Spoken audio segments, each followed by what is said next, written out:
obviously, it was a very, very strong performance from Pascal Wehrlein. And it was interesting because he has that history at Mexico City where he nearly won dramatically in his very first season of Formula E with Mahindra in season 5 before being narrowly pipped at the line by Lucas Di Grassi and then getting a post-race penalty anyway for cutting the chicane.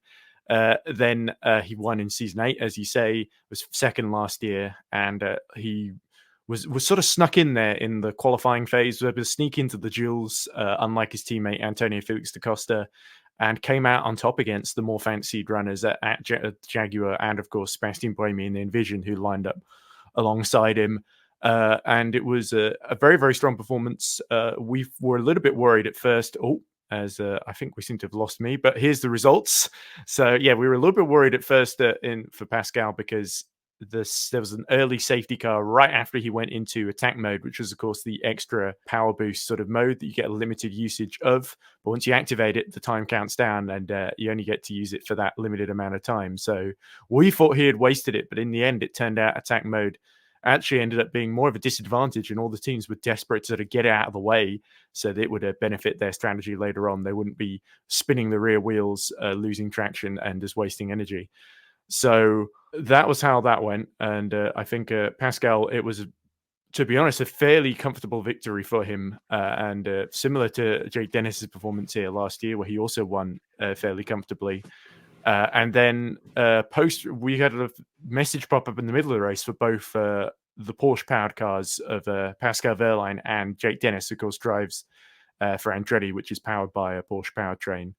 And what we found out later, I was reading up on this today, was that apparently they were being investigated for traction control, essentially. There's been a lot of rumors towards the back end of Gen 2 and the beginning of this generation of Formula E car that some of the teams have been trying to create a sort of mock version of traction control that acts as basically a launch control for the start of the race. Because these electric cars have got that instant torque, it's very, very hard to control. They want to minimize wheel spin.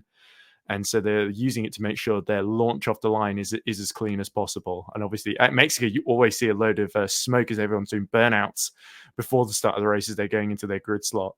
But yeah, it was certainly a very good start from Pascal, and there were worries that he might lose the victory because of this. But in the end, after a 4-hour meeting with Porsche, they were able to convince the stewards and disprove any rumors that they were using any kind of traction control system. So, and it was the same for Jake Dennis as well. He was cleared. Norman Nato, I think, was briefly under investigation, but I think they realized his start was nowhere near good enough to have any benefit from launch control of any kind. So that was dismissed mid-race.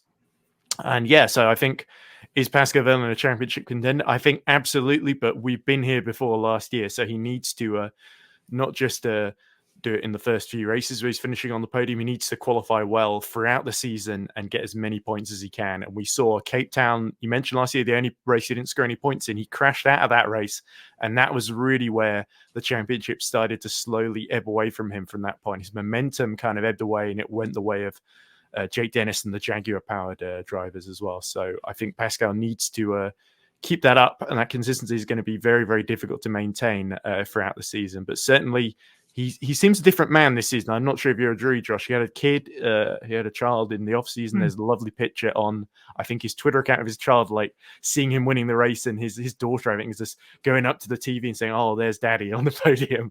So that's really nice, and he definitely seems in a more confident and relaxed mood, which is good to see. And I imagine this win is going to help a great amount with that.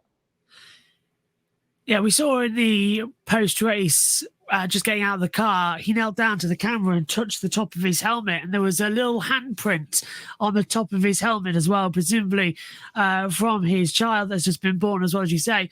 And it was just a little bit of a wholesome moment. And even in preseason testing, he looked like Pascal Wehrlein had improved. Porsche last year losing out to the title to a customer team when they're the manufacturer wasn't something that they were happy about. So this year they wanted to hit the ground running. They were good in testing and they were strong in the race. Now, I had Buemi down as my picker winner, and I had Wehrlein down to win the title. So I was very pleased when they lined up 1-2 on the grid. did, but not in the right order.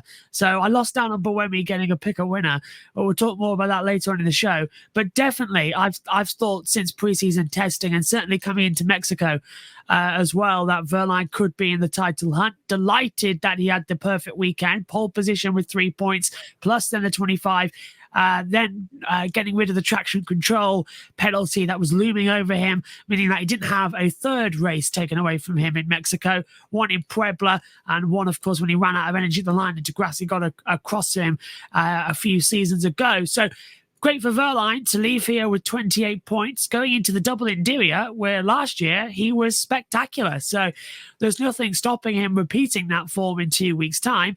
And there's nothing, again, going in to Sao Paulo when we go into March, because there's no race in February. So there's a lot of energy that Pascal needs to carry with him in the first 3 races before the month break, before we then return in March. So it's, again, a good start is crucial for him, and he's hit the ground running.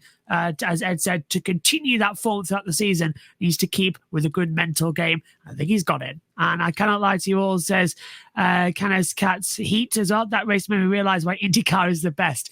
Yeah, it wasn't the greatest start. He says, I fell asleep a few times watching that race. I think I can count with one hand how many overtakes there was. I think I can too, actually. There wasn't that many, minus the attack mode.